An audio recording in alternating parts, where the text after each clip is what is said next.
what are the methods of charging? First is friction.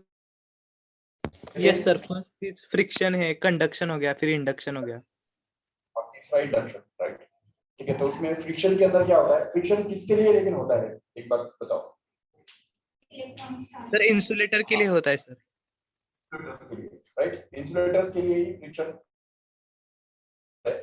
वो applicable है। और conductors के लिए कौन से मेथड्स है? कंडक्शन कंडक्शन और एंड इंडक्शन। दोनों मेथड जो है वो मेटल्स के लिए या कंडक्टर्स के लिए काम करते हैं। ठीक है, कंडक्शन में होता क्या है? इस बैटरी के साथ कनेक्ट, डायरेक्ट कनेक्ट करते हैं, किसी भी एक टर्मिनल के साथ हम उसको डायरेक्ट कनेक्ट करते हैं, तो बैटरी की वजह से जिस टर्मिनल को हम कनेक्ट करेंगे ठीक है, तो इसको बोलते हैं मेथड ऑफ कंडक्शन। ठीक है, और दूसरा है मेथड ऑफ इंडक्शन। उसके अंदर क्या करते हैं सर रॉड को ऐसे जो ऑपोजिटली चार्ज, जिस लेवल पे हमको उसको चार्ज करना है उसके ऑपोजिट चार्ज का रॉड नजदीक लाना, नजदीक लाते हैं तो उसका ऑपोजिट चार्ज वहां पे इंड्यूस हो जाता है, फॉर्म हो जाता है।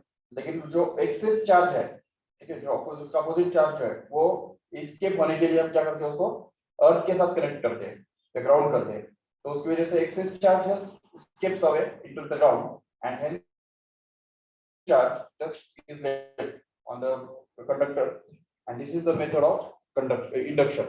Yes, तो ये और प्रॉपर्टीज कौन से देखे थे चार्ज के, बताओ। एडिटिविटी, दूसरा sir additivity, conservation and quantitation. Quantization. What is quantization? Sir, the charge of a body can be integral multiple of a smallest electronic charge. It's called as quantization. Yes. Charge on the body can be integral multiple of smallest charge that can appear in the nature, okay, which is the electronic charge, है कि नहीं? और इसकी वजह से हमको जो formula मिलता है Q is equal to n times of T, electronic charge, which is almost equal to 1.6 into 10 raised to minus 19 coulomb. Yes. और एडिटिविटी मतलब क्या होता है? सर जो टोटल चार्ज के जो एडिशन होते हैं वो अलजेब्रिक, मतलब जो एडिशन होते हैं ना, तो उससे ऑफलाइन देखिए, ऑफलाइन आने का कोई फायदा नहीं है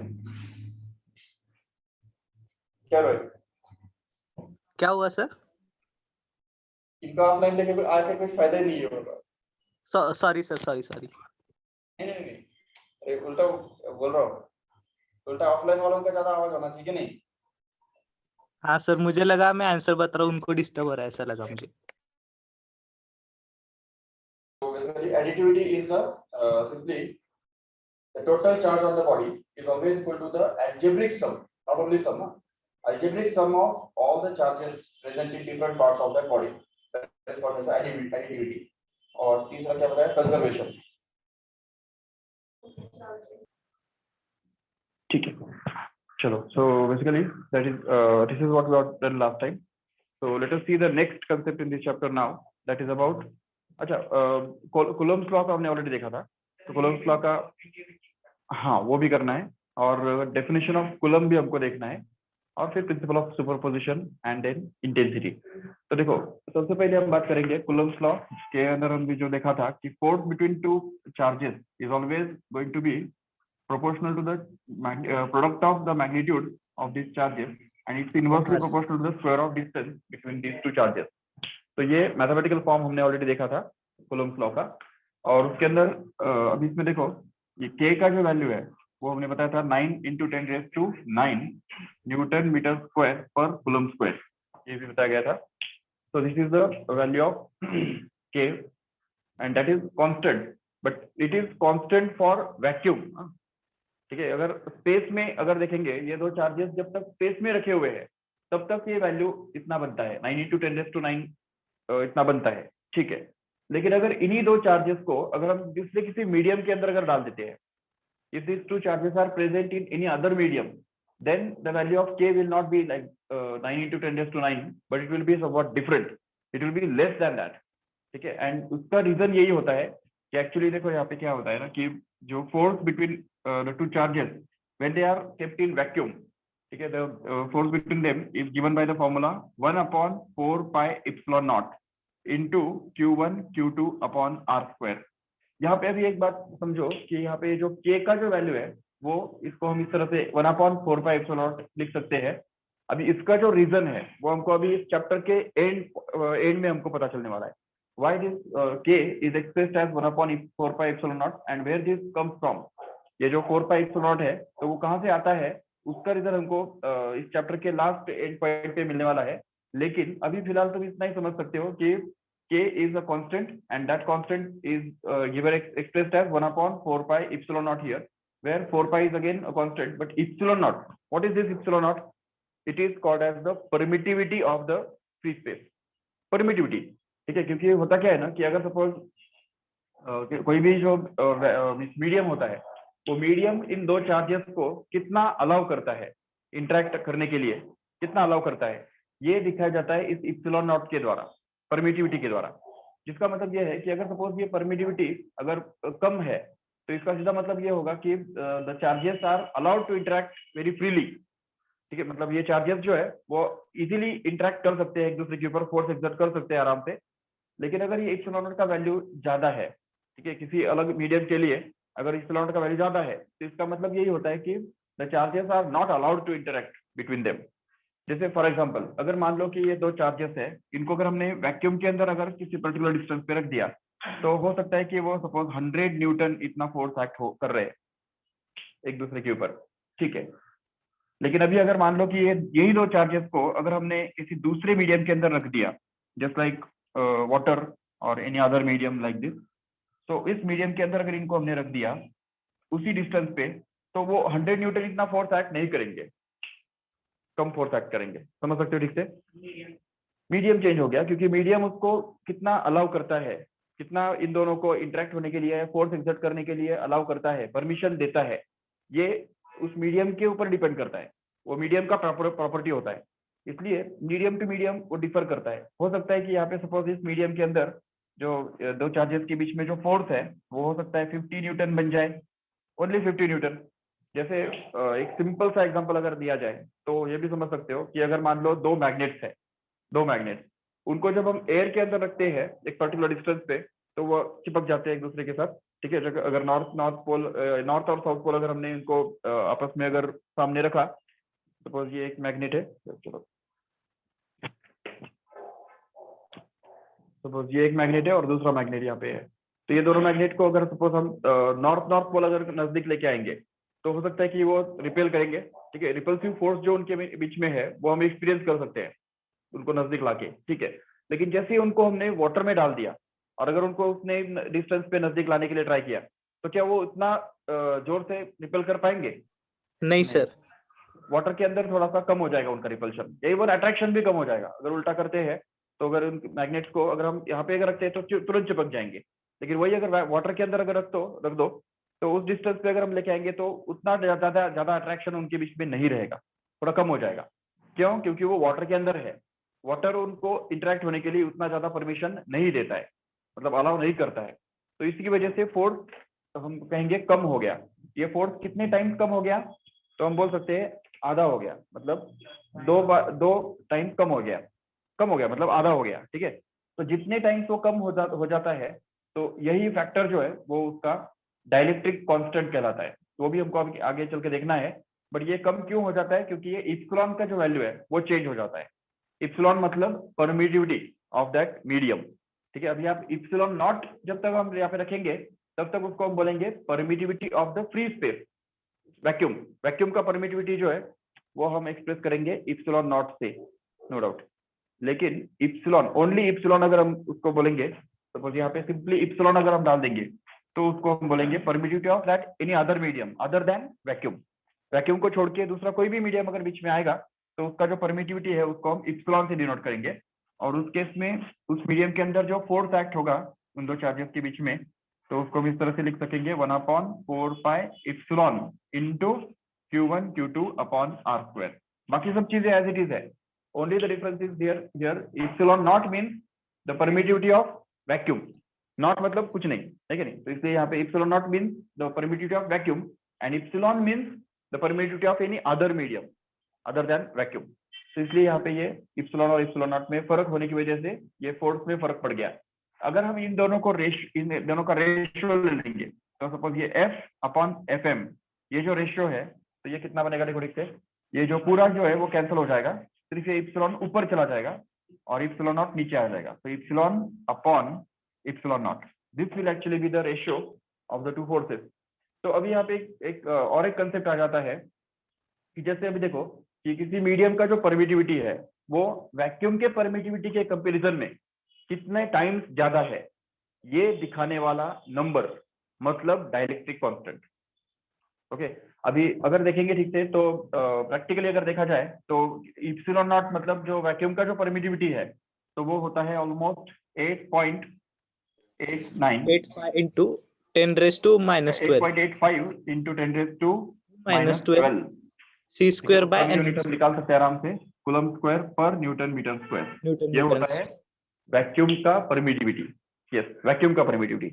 लेकिन अभी अगर मान लो कि कोई मीडियम जो है, इस मीडियम का परमिटिविटी अगर इस वैक्यूम के परमिटिविटी से डबल है, डबल, तो उसकी वजह से क्या होगा कि यहाँ पे इप्सिलॉन अपॉन इप्सिलॉन नॉट क्या हो जाएगा? 2 हो जाएगा, है कि नहीं?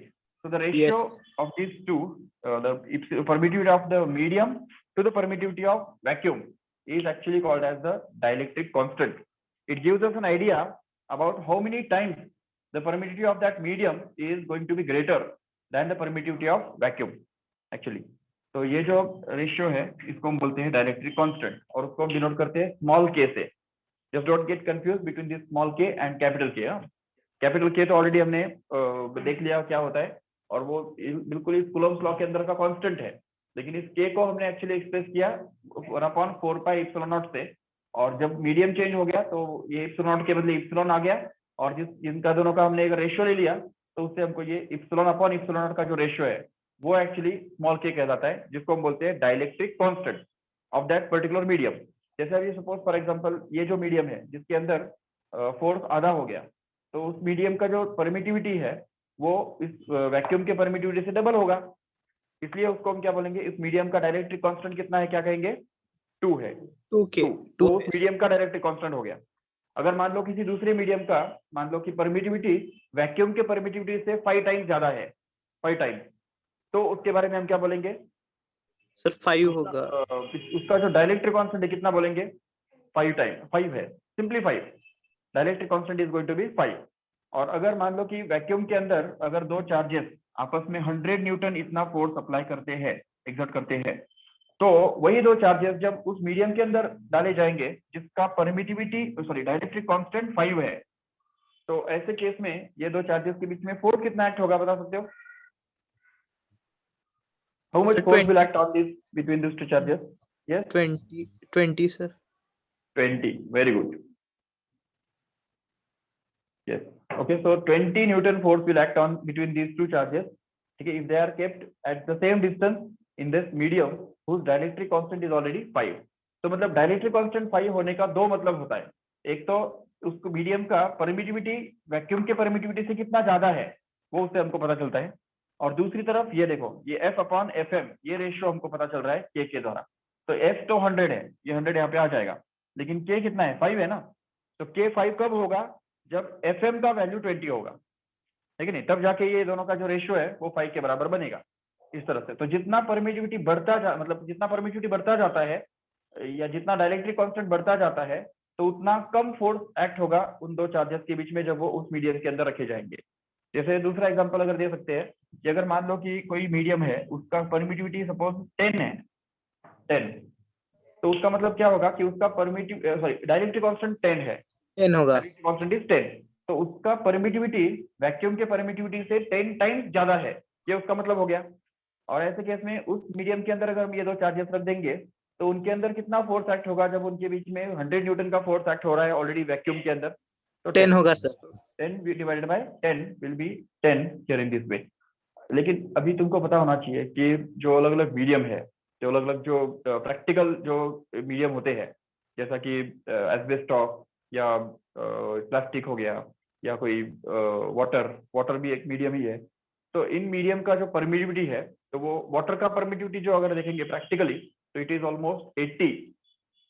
सोचो 80 मतलब A0, ये इतना डाइलेक्ट्रिक कांस्टेंट उसका AT हुआ करता है। इसका मतलब ये है कि वैक्यूम के परमिटिविटी के कंपैरिजन में वाटर का जो परमिटिविटी है वो 80 टाइम्स ज्यादा होगा। सोचो 80 टाइम्स ज्यादा। तो जिसका मतलब ये भी होता है कि अगर हम दो चार्जेस को वाटर में रख देंगे प्रैक्टिकली, तो फोर्स इनके बीच में कितना होगा, 80 टाइम्स कम हो जाएगा। 80 टाइम्स कम मतलब 100 न्यूटन अगर फोर्स एक्ट हो रहा है, तो वाटर में रखने के बाद सिर्फ 100 डिवाइडेड बाय 80 जो भी आएगा, दैट विल बी द, नहीं 10 नहीं, 10/8, तो मतलब 1 पॉइंट समथिंग, लाइक 1.2 के आसपास, 1.25। So in this way, the force between these two charges will just get reduced by that factor।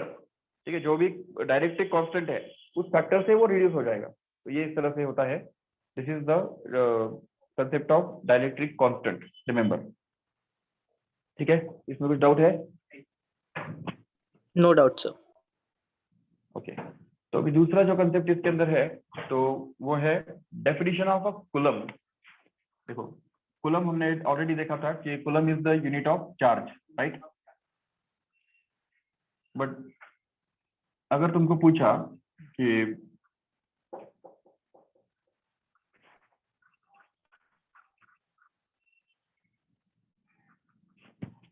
How much is 1 coulomb charge, एक कूलम चार्ज कितना बड़ा होता है, अगर ये तुमको ढूंढ कर निकालना है, कैसे ढूंढ के निकालेंगे?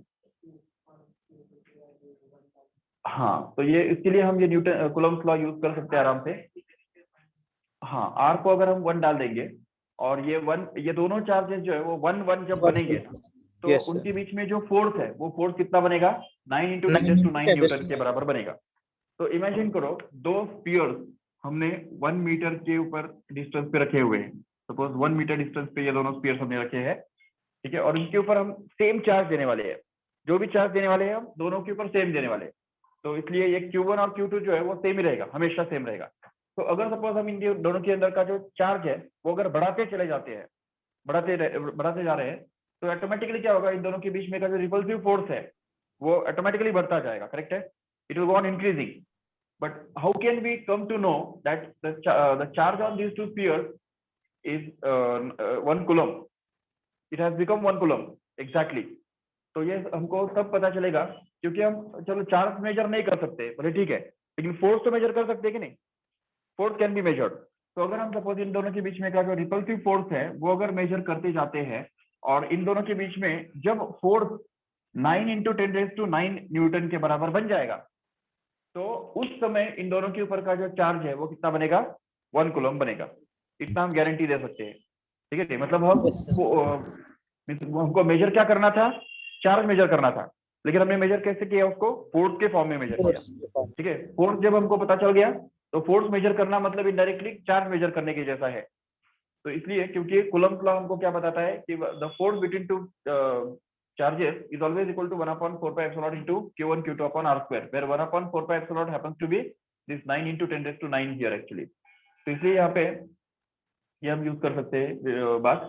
अभी इसमें अगर देखो तो 1 कूलम का जो डेफिनेशन है वो कैसे हम दे देंगे, how can we state down the definition of 1 coulomb. So 1 coulomb charge is that charge which kept on the sphere, and that sphere repels another sphere, another similar identical sphere with the force of 9 × 10⁹ Newton, which is kept at a 1 meter distance from it in vacuum। ठीक है, I'll repeat again। Can you repeat, sir? 1 coulomb charge is the charge which repels another charge of 1 coulomb of similar charge kept at a 1 meter distance in vacuum with a force of 9 × 10⁹ Newton simply। तो मतलब ऐसा charge जो similar charge जो कि 1 metre distance पे रखा हुआ है उससे वैक्यूम के अंदर, उसको रिपेल करता है 9 × 10⁹ न्यूटन के फोर्स के साथ, तो उसको हम 1 कूलम चार्ज बोलते हैं। तो इन this way 1 coulomb charge is defined in terms of force. ठीक है, फोर्स मेजर करना मतलब ही चार्ज मेजर करने के जैसा है। तो ये इसमें हम देख सकते हैं।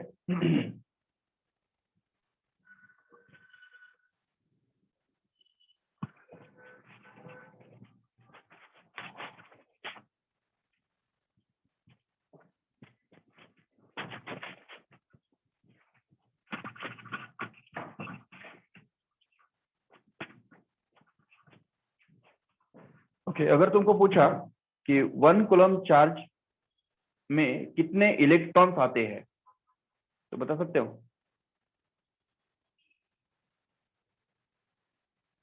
How many electrons should be constructed or collected so as to have a charge of 1 coulomb? एक इलेक्ट्रॉन के ऊपर कितना चार्ज होता है?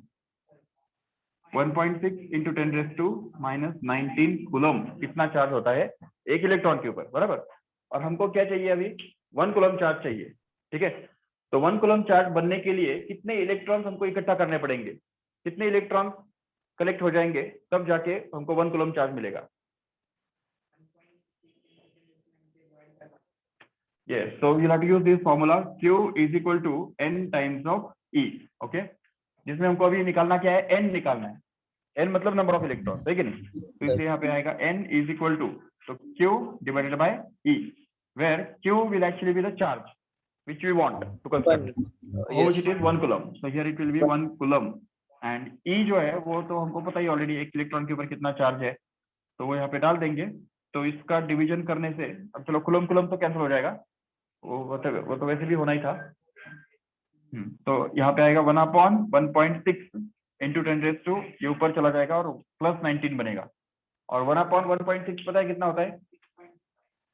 ये 0.625 0 पॉइंट ना, क्योंकि हाँ, तो इसलिए 0.625 into 10⁻19 which can also be written as 6.25 into 10⁻18 here. Yes, these many electrons have to be collected together so as to constitute a charge of 1 coulomb only.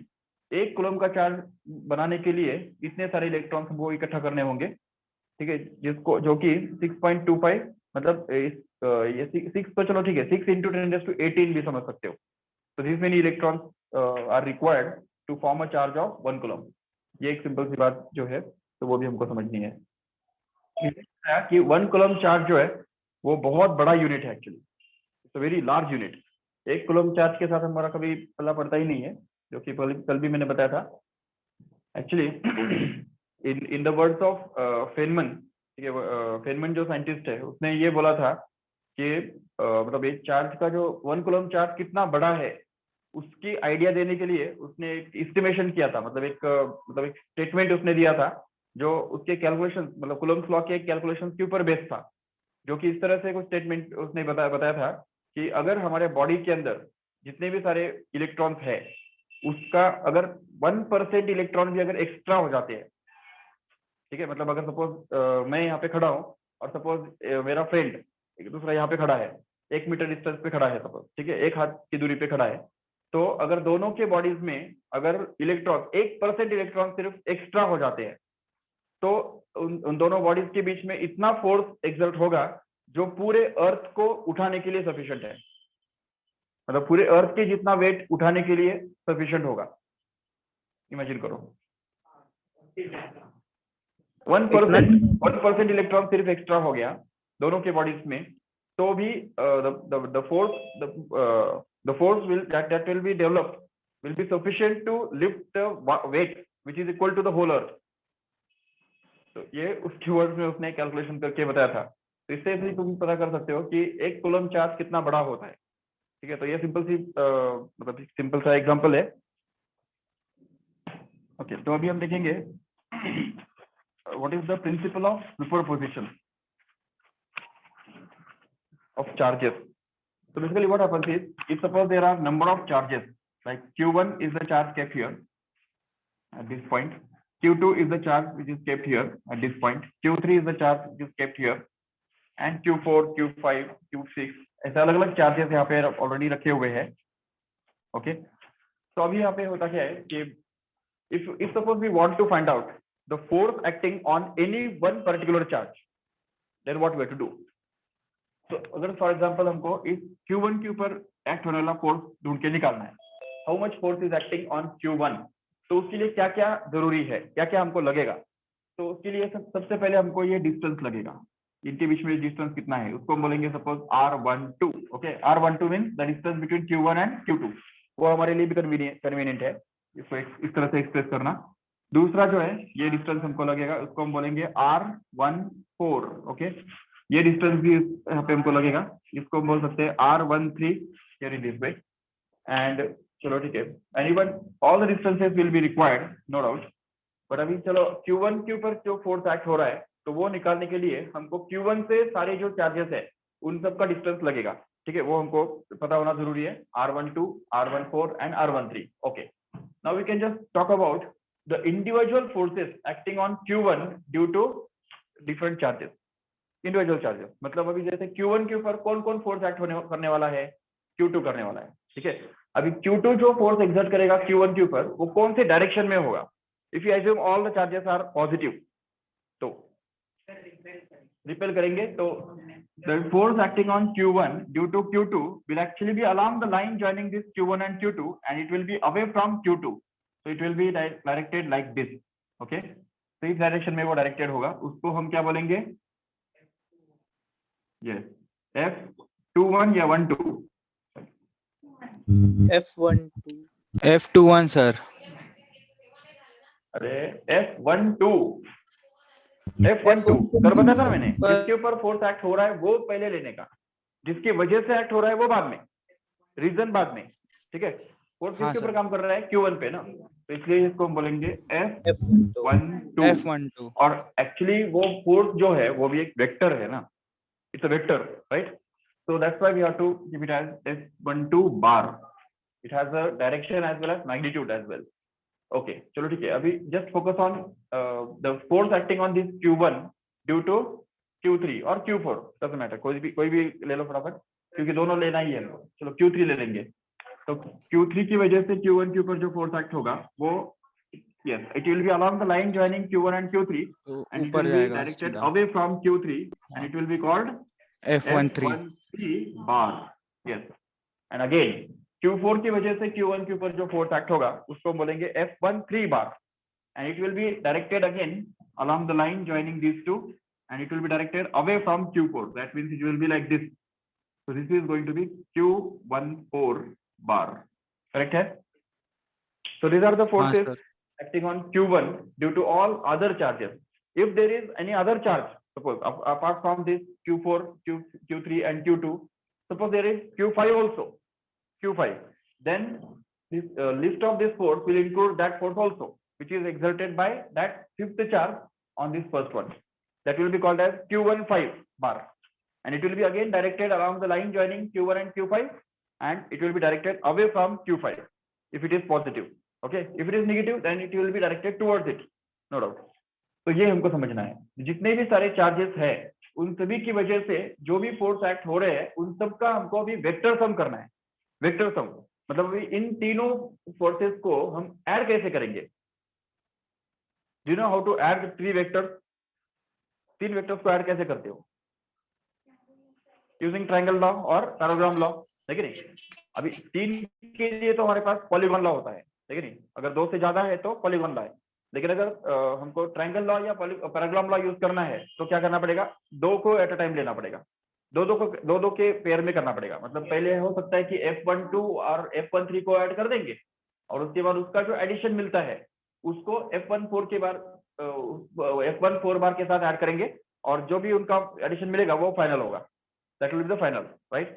So in short, or we can just use triangle law also or polygon law also. We can just take this force somewhere here, and this will be called as F12 bar in this way, and then we can just put F13 bar और F14 bar, no doubt। इसको अगर हम उठा के इसके ऊपर रखेंगे यहाँ से इस तरह से, तो ये हमारा बनेगा F14 बार, और ये जो फोर्स है उसको भी उठा के यहाँ पे रख देंगे, थोड़ा वो टिल्टेड होगा,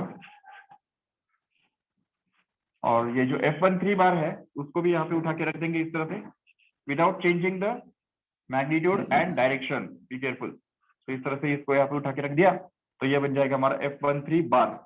So the addition of these 3 forces can actually be found out by using polygon law as the next vector, which will be called as F1 bar as a final. F1 bar.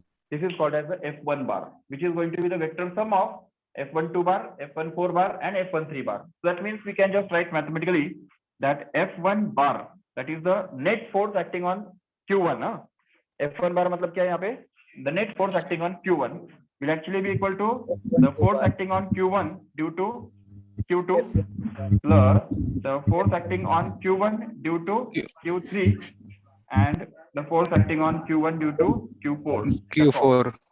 And this list will continue if there are more charges. जितने charges होंगे उसके हिसाब से हमको ये इसके अंदर terms मिलेंगे, नो डाउट। लेकिन अभी इसमें ये भी हमको सोचना है कि F12 बार निकालने के लिए हमको उसका मैग्नीट्यूड भी चाहिए, डायरेक्शन भी चाहिए, करेक्ट है, magnitude as well as direction. तो मैग्नीट्यूड तो हमको मिल जाएगा आराम से by using the Coulomb's law, ठीक है ना। कूलम्ब्स लॉ क्या कहता है, it's 1/4 pi epsilon naught into Q1 Q2 upon R। अभी कौन सा R लेंगे यहाँ पे, Q1 और Q2 के बीच में जो डिस्टेंस है वही लेना पड़ेगा ऑब्वियसली, इसलिए R12 यहाँ पे अपीयर करेगा डिनोमिनेटर में और उसका स्क्वायर हमको करना पड़ेगा इधर, right. But what is its direction, unit vector which is directed from Q2 to Q1, right? Q2 to Q1. What can we call it as? R21 cap. R21 ना, R21 cap. तो इसलिए इसको R21 cap ऐसा express करेंगे। Sir ये वाला वापस एक बार समझाओ ना। यस यस यस, देखो अब यहाँ पे 1/4 epsilon naught into Q1 Q2 upon R12 square. यहाँ पे कौन सा डिस्टेंस हमने यूज किया, Q1 और Q2 के बीच में का जो डिस्टेंस है वही हमने यूज किया, ओके। लेकिन अभी ये जो फोर्स है F12 बार वाला वो कौन से डायरेक्शन में है, इस डायरेक्शन में है, और ये डायरेक्शन जो है वो Q2 से लेके Q1 की तरफ जो वेक्टर होता है उसका पैरेलल है कि नहीं। तो Q2 से हाँ। लेके Q1 की तरफ जो वेक्टर होता है उसको हम R21 बार भी तो बोलते हैं। This vector the vector joining from Q2 to Q1 will actually be called as R21 बार।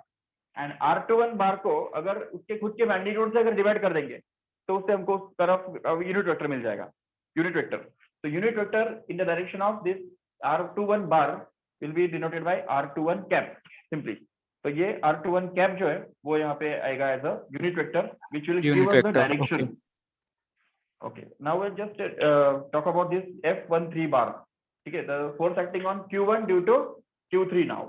तो Q3 की वजह से जो Q1 के ऊपर फोर्स एक्ट होगा उसको हमने F13 बार बोल के रखा है, लेकिन उसमें भी मैग्नीट्यूड भी आएगा, डायरेक्शन भी आएगा।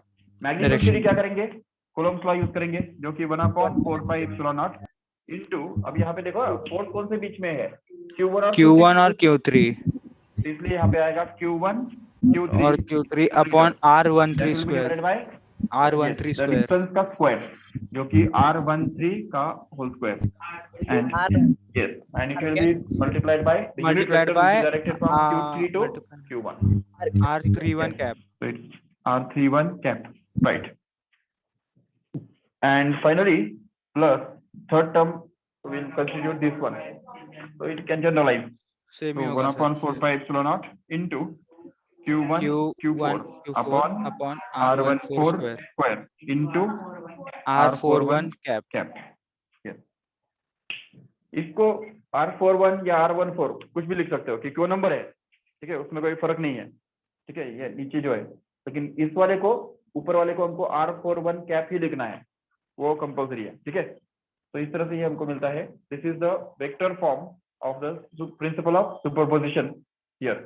How can we state it down in words, ये जो पूरा है इसको हम वर्ड्स में कैसे बोलेंगे, उसको प्रिंसिपल ऑफ सुपरपोजिशन बोला जाता है। How will express it in words in as a definition. Very good very good very good. Vector sum of, हाँ ऑलमोस्ट 90% तो तुम्हारा इधर ही हो गया है, बट जस्ट एक 10% जो है वो मैं करेक्शन करता हूँ, देखो ठीक है। क्या बोला sir there are number of charges, ठीक है, इंटरेक्टिंग अमंग देमसेल्व्स, ओके, क्योंकि प्रिंसिपल ऑफ सुपरपोजिशन जो है वो कौन से सिचुएशन के लिए बना हुआ है वो भी हमको मेंशन करना है कि नहीं। तो ये सिचुएशन हमने डिस्क्राइब किया, क्या डिस्क्राइब किया, if the number of charges are interacting among themselves, ठीक है, then the force acting on any particular charge, any one charge. अब ये Q1 जो है वो हमने सिलेक्ट किया था ना, तो इसलिए वैसे हम Q2 को भी सिलेक्ट कर सकते थे, ठीक है, वही हम Q3 के साथ भी कर सकते थे। The net force acting on any particular charge is always equal to the vector sum of the forces acting on that particular charge by the individual other charges, ठीक है, other charges, all other individual charges simply. So this is Can called you as a block superposition. I'll repeat again. See, if suppose the number of charges are interacting among themselves, then the force acting on any particular charge is equal to the vector sum of the forces acting on that particular charge due to all other individual charges. Simple है, मतलब ये जो हमने किया उसको तो हमने words में लिखा है ना, और क्या किया है, ठीक है। सिर्फ इंग्लिश लैंग्वेज अगर हमको ठीक से आता है तो हम कर सकते हैं आराम से, ठीक है। वैसे 90% तो उसने कर दिया था, वो भी अगर लिखेंगे तो भी मतलब चलो ठीक है, थोड़ा बहुत 10% एडिशन करना जरूरी है, तो we can just set it down in this way. If suppose number of charges are interacting among themselves, then the force acting on any one particular charge is always equal to the vector sum of the forces acting on that particular charge due to all other individual charges, simply, ठीक है। तो ये हो गया उसका definition. अब वैसे दिखने के लिए तो ये बहुत सिंपल है, ठीक है, बिल्कुल हम समझ सकते हैं कि चलो ये इसमें कौन सी बड़ी बात है कि नहीं। तो वैसे तो सिंपल है, अंडरस्टैंड करने के लिए भी सिंपल है, लेकिन जब उसके ऊपर न्यूमेरिकल्स पूछ जाते हैं या एमसीक्यूज पूछ जाते हैं तब पता चलता है कि कितना उसका डेप्थ है। क्योंकि देखो, अगर एक सिंपल सा एग्जांपल अगर तुमको दिया जाए, मान लो कि 3 चार्जेस है, सपोज क्यू,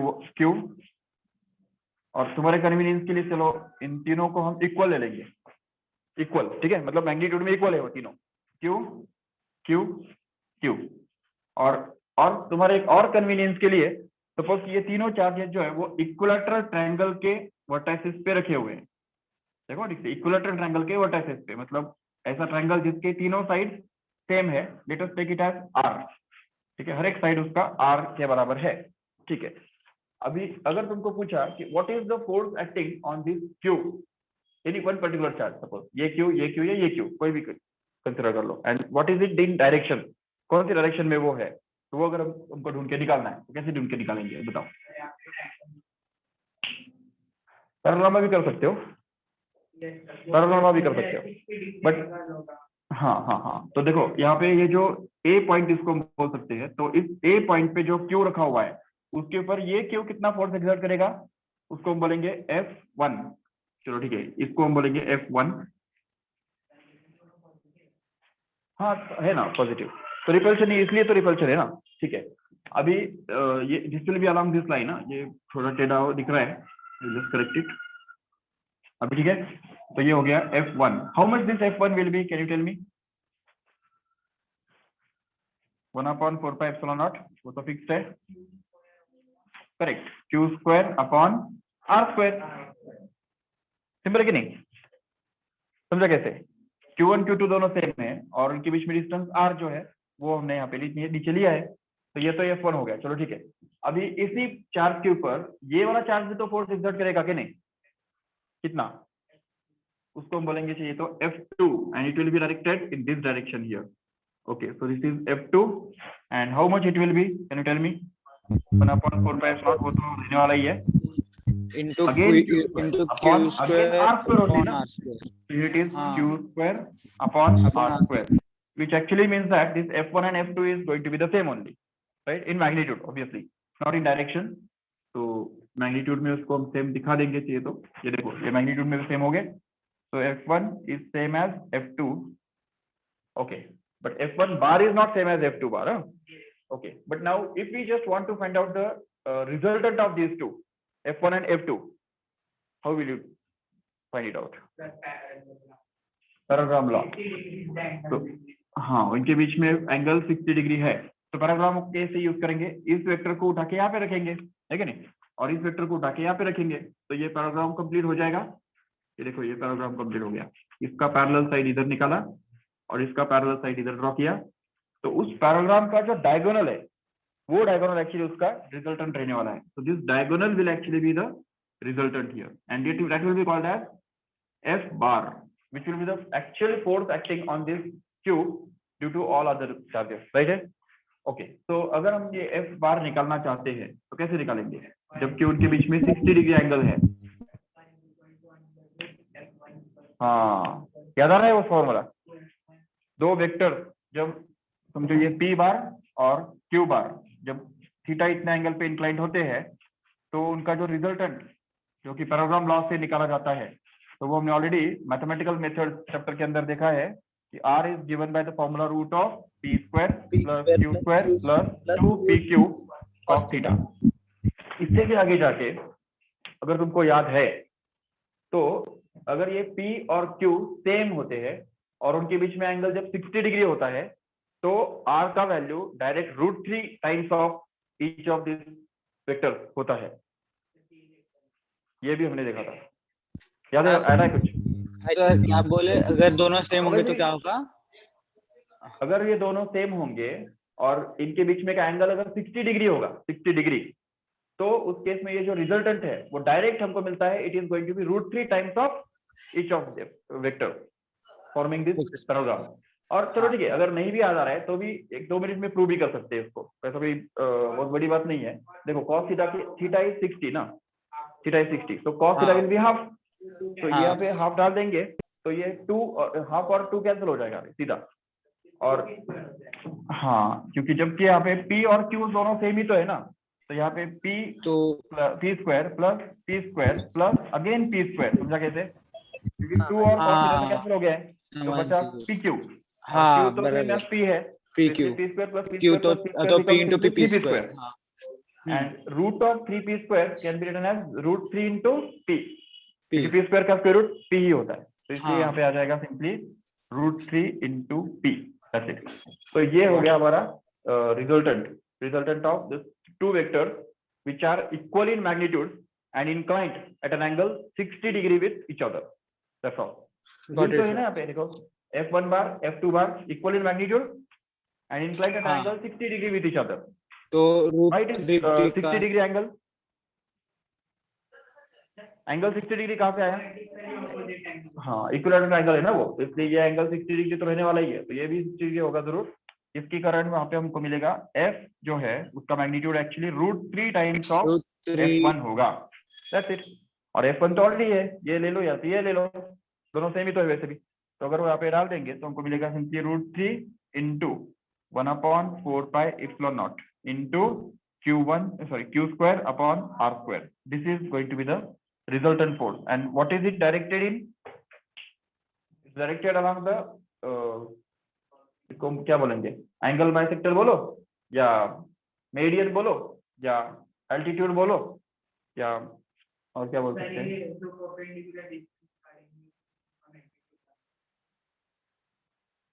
क्या को वो नहीं बोल रहा मैं, इक्विलर ट्रायंगल है ना वो, तो इक्विलर ट्रायंगल के केस में तुमको पता है ना कि median, angle bisector, perpendicular bisector and altitude all are just coincident only ना, तो इसको हम कुछ भी बोल सकते हैं ना, मीडियन के अलॉन्ग है ऐसा भी बोल सकते हैं, एल्टीट्यूड के अलॉन्ग है ऐसा भी बोल सकते हैं, एंगल बाइसेक्टर के अलॉन्ग है ऐसा भी बोल सकते हैं, ठीक है? तो एक तरफ से अभी चलो ठीक है, ये फोर्स इसके ऊपर हमको मिल गया, ठीक है, अभी इसके ऊपर कितना फोर्स एक्ट होगा बताओ? उतना ही, बिल्कुल सेम फोर्स एक्ट होगा, कौन सी डायरेक्शन में? जरूर इस डायरेक्शन में काम करेगा वो फोर्स, करेक्ट है, क्योंकि इसका एंगल बाइसेक्टर के अलॉन्ग होगा या इसका परपेंडिकुलर बाइसेक्टर के अलॉन्ग होगा, ऐसा भी बोल सकते हैं, है कि नहीं? ओके, हाँ। और इसके ऊपर कौन कितना फोर्स एक्ट होगा? उतना ही होगा फिर से, लेकिन F2 वाला सेम, समझा रहे? तो इस तरह से हम ये समझ सकते हैं कि इफ सपोज दिस 3 चार्जेस, अच्छा अभी देखो, एक ये तो हमने समझ लिया कि force acting on this q1 when all these 3 charges are same and when they are kept at equilateral triangle, vertices of equilateral triangle is how much, वो तो हमने निकाल के लिया, ठीक है। अभी सिचुएशन में थोड़ा चेंज कर रहा हूं, अगर ये चार्ज जो है वो नेगेटिव है, अभी बताओ, तो इसके ऊपर इसकी वजह से जो फोर्स एक्ट होगा वो इस तरफ होगा जरूर, है कि नहीं? करेक्ट है, और होगा इतना ही है ना, मैग्नीट्यूड तो उतना ही होगा, सिर्फ डायरेक्शन इस तरफ होगा। अच्छा, इसकी वजह से जो फोर्स एक्ट होगा इसके ऊपर तो वो इस तरफ होगा जरूर, करेक्ट है। और अभी इन दोनों का जो रिजल्टेंट है वो कौन सी डायरेक्शन में आएगा? डाउनवर्ड, करेक्ट है।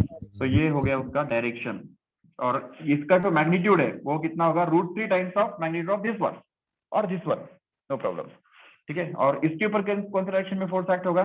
इस तरफ, राइट, और इसके ऊपर इस तरफ, दैट्स इट। समझा ठीक से? तो इस तरह से हम निकाल सकते हैं फोर्सेस।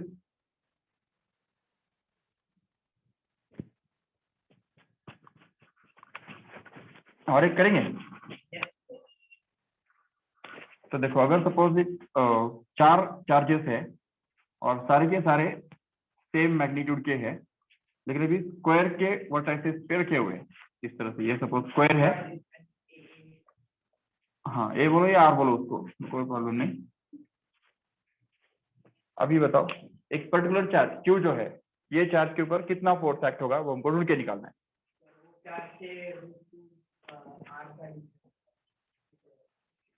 चलो इसको नाम दे देंगे A B C D. Okay, तो अभी बताओ ए के ऊपर जो फोर्स एक्ट होगा, कौन कौन फोर्स एक्सर्ट करेगा पहले बताओ? B C and D, B C तीनों करेंगे डी। बराबर। हाँ, तो फिर हाँ वो तो है, लेकिन चलो पहले हम फोकस करेंगे बी की वजह से ए के ऊपर जो फोर्स एक्ट होता है उसके ऊपर, तो उसको बोलेंगे F1। ओके, और कौन से डायरेक्शन में होगा वो? Away from away from B. हाँ, yes, we can just call it as F1 1 2 चलेगा ना? हाँ, वैसे भी हमने वहां पे वही किया है, तो F1 2 bar. Okay, bar and इसकी वजह से डी की वजह से जो फोर्स एक्ट होगा उस डायरेक्शन में अवे होगा, फ्रॉम इस डी, तरफ अवे होगा, फ्रॉम डी। हाँ, स्ट्रेट लाइन ऊपर की डायरेक्शन में। हाँ, उसको हम बोलेंगे F1 F13 4 बार, 4। हाँ, 4 ना? सॉरी, बार। और इसकी वजह से जो फोर्स एक्ट होगा इसके ऊपर, अवे तो वो होगा फ्रॉम सी। इस तरफ, हाँ, along the line joining these two, F13 and bar, F13 yes, we can call it as F13 bar. Bar. Okay, ठीक है। अभी इन तीनों को हमको वेक्टर सम करना है, लेकिन पहले मुझे बताओ F12 बार जो है उसका मैग्नीट्यूड कितना होगा, मतलब F12 कितना होगा? Coulomb's law 1/4 pi epsilon naught. हाँ, yes, q square upon r square. Okay, Q square upon R चलो ठीक है। square। What is F14 bar? Can you tell me F14 का magnitude? 1/4 pi epsilon naught into q square upon r square. upon R तो इसका square। मतलब इससे ये तो पता चल गया कि F12 and F14 are same in magnitude. Same। Okay, हाँ, but now F13 bar is not same in magnitude. Why? Because its distance is more, right? more। हाँ, तो अगर F13 बार के बारे में बोलेंगे, उसका मैग्नीट्यूड कितना होगा? देखो 1/4 pi epsilon as it is into q square upon, yes. अब ये डिस्टेंस हमको वहाँ पे लेना होगा कि नहीं? अभी जबकि हमको पता है कि ये स्क्वायर है, तो ये डिस्टेंस r और ये r है, तो ये कितना होगा? √2r होगा। पता है तुमको, किसी भी स्क्वायर का डायगोनल हमेशा उसके साइड के √2 टाइम्स होता है। ये याद रख लो अभी, ठीक है? √2 टाइम्स, तो इसलिए अगर ये r है, ये r है, तो सीधा ये कितना होगा? √2r होगा। ठीक है, अगर ऐसा है तो इन दोनों के बीच में डिस्टेंस √2r हो गया, तो वही हमको इधर नीचे यूज करना पड़ेगा कि नहीं? उसको स्क्वायर करना पड़ेगा, स्क्वायर ना? Yes. So if we just square this, then we can get it as 2 times of r square.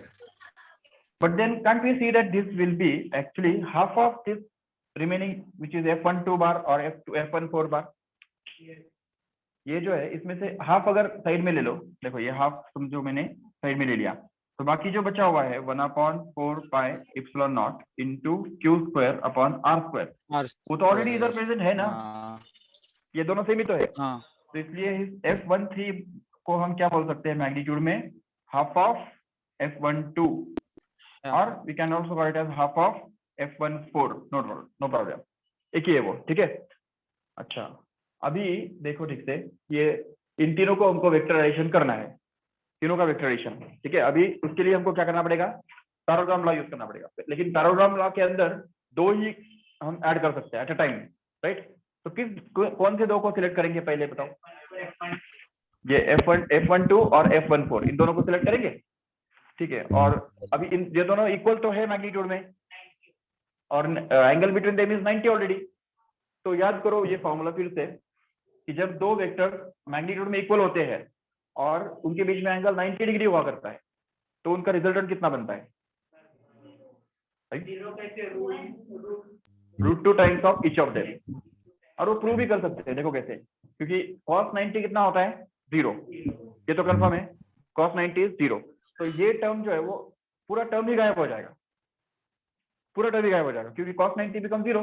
तो अगर ये टर्म गायब हो गया तो बचा कौन, ये दो ही टर्म, उसमें भी p और q सेम ही तो है ना, तो जब दोनों सेम है तो p square plus p square बस इतना ही आएगा। तो p square plus p square becomes 2p square and root के अंदर होने की वजह से वो √2 टाइम्स ऑफ p इतना ही बनेगा, समझा ठीक से, √2 times of p, that's it. हाँ तो सर। अरे हाँ हाँ हाँ, वो रिजल्टेंट का, right right right right, very good. तो basically here this F12 bar and F14 bar, ये दोनों का जो रिजल्टेंट है वो कुछ इस तरफ रहेगा, उसको हम ड्रॉ करेंगे इस तरह से, और उसको नाम क्या देंगे, इन दोनों का जो रिजल्टेंट है उसको F1 बार है। कुछ भी ले लो, लेकिन याद रखो कि वो इन दोनों का रिजल्टेंट है। या चलो ऐसा करेंगे F124 चलेगा ना, F124 नहीं तो ठीक है F24 बोलेंगे, चलो सर एफ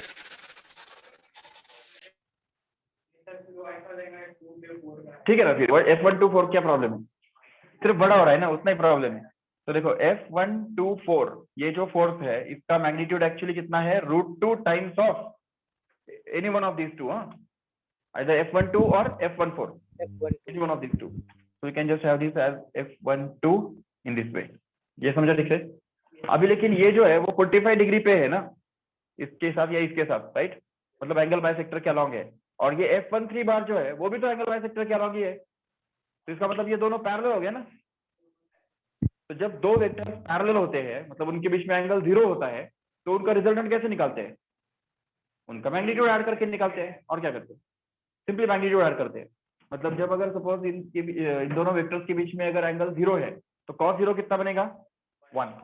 तो जब ये cos 0 1 बनेगा तो p square plus q square plus 2pq इतना ही बचेगा नहीं, और p square plus q square plus 2pq मतलब क्या, p plus q the whole square, तो p plus q the whole square बनेगा, जो रूट और स्क्वायर कैंसिल हो जाएगा तो बचेगा p प्लस q, लेकिन p और q तो सेम है, तो हो गया 2p, सॉरी p और q सेम नहीं है, sorry simply r is equal to p plus q इतना ही आएगा अगर एंगल 0 रहेगा तो यहाँ पे हम देख सकते हैं कि ये जो दो वेक्टर्स है F13 और F124, हाँ ये दोनों वेक्टर्स सेम डायरेक्शन में है, तो मतलब उनका बीच में एंगल 0 है करके इनका जो रिजल्टेंट है जिसको हम बोलेंगे F1 बार, फाइनली F1 बार, ठीक है। दिस F1 बार और F1 का जो मैग्नीट्यूड है वो कितना मिलेगा हमको, सिंपली इस F13 और इस F124 के मैग्नीट्यूड के सम के बराबर, सिंपली।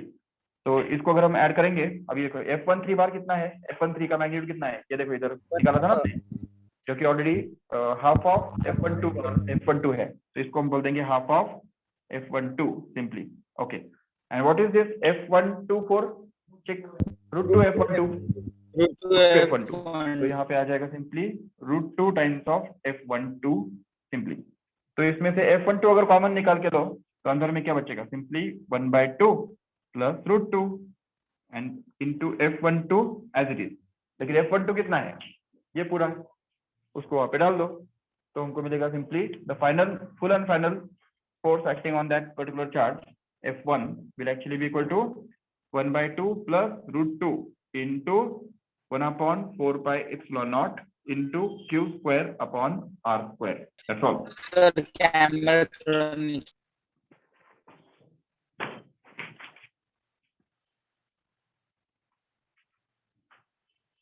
हाँ सर बस। Yes.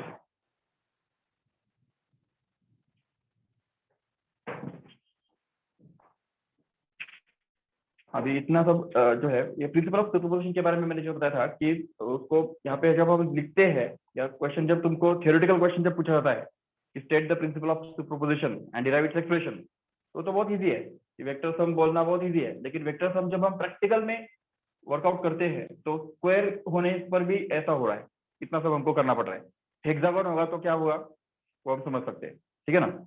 या इवन चलो इसमें भी सिंप्लीफाइड ये है कि क्यू सब चार्जेस सेम है, सारे चार्जेस सेम है, ठीक है, और शेप भी एकदम स्टैंडर्ड है, स्क्वायर है या इक्विलैटरल ट्रायंगल है, तो ये है। लेकिन अगर ये चार्जेस अलग अलग होंगे तो फिर से हमको कुछ ना कुछ करना पड़ेगा उसमें भी, क्योंकि उसमें F12 और F14 जो है वो भी अलग होगा, ठीक है नहीं, जब जो सॉरी F12 और F13 जो कि यहाँ पे हमको सॉरी F12 और F14 जो कि यहाँ पे सेम है, वो भी सेम नहीं होगा अगर चार्जेस अलग अलग रहेंगे तो, राइट। और उस केस में हमको लिटरली यही वाला फॉर्मूला यूज करना पड़ेगा, उसके कोई शॉर्टकट वगैरह भी नहीं रहेंगे उस केस में। अगर चार्जेस अलग अलग रहेंगे और वो शेप भी अगर और ज्यादा कॉम्प्लिकेटेड रहेगा, जो कि रेक्टेंगुलर वगैरह रहेगा या ट्रेपेजियम या दूसरा कुछ हेक्सागोन या पेंटागोन ऐसा कुछ रहेगा, तो उस केस में हमको थोड़ा सा और डिटेल में करना पड़ेगा।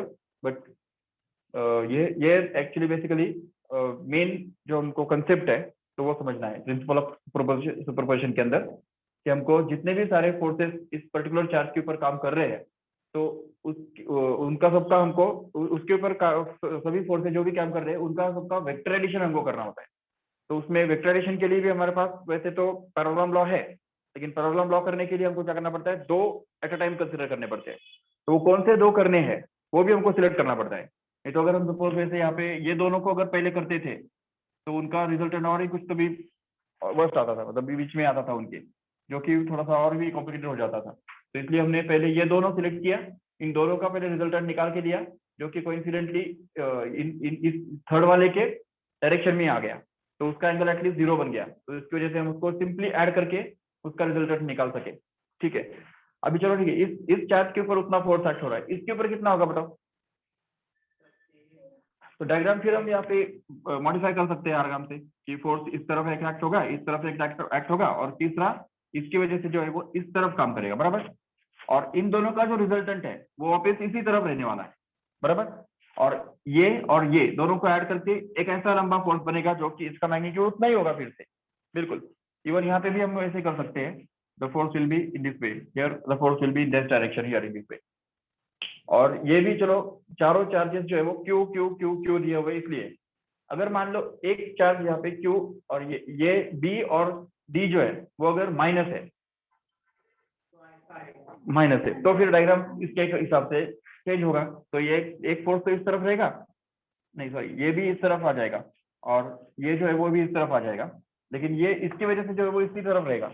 तो उस केस में फाइनली हमको वहां पे माइनस साइन मिलेगा, करके देख सकते हो। ठीक है, मुझे पता चल रहा है कि तुम्हारे सब दिमाग के ऊपर से जा रहा है, बट ठीक है, थोड़ा सा प्रैक्टिस करना पड़ेगा इसके ऊपर। और दूसरी बात ये भी है कि मैथमेटिकल मेथड के अंदर जो हमने वेक्टर्स का जो कंसेप्ट देखा है तो वो भी थोड़ा सा एक बार वापस देख लो, क्योंकि इसके अंदर लगने वाला ही हमको बार बार, तो वो एक बात है। ठीक है।